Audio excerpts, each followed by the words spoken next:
Welcome to Pindar Poetry. We hope you learned something new. In this video, I will show how to eat turkey tail mushroom.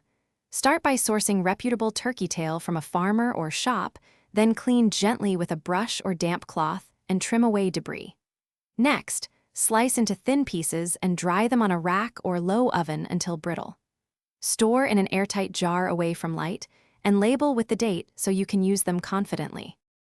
Making turkey tail decoction is simple and reliable for extracting benefits.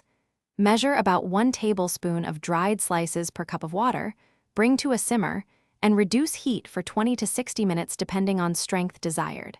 Strain the liquid and save the solids for compost. You can concentrate and chill the decoction for daily portions or freeze ice cube trays for easy use in recipes. When introducing turkey tail, begin with a conservative dose and observe how your body responds over several days.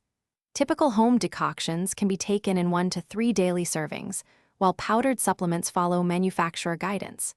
If you have a medical condition or are taking medications, check with your clinician to avoid interactions. Keep records of amounts taken and any effects. Thanks for watching. Consider subscribing if we helped you.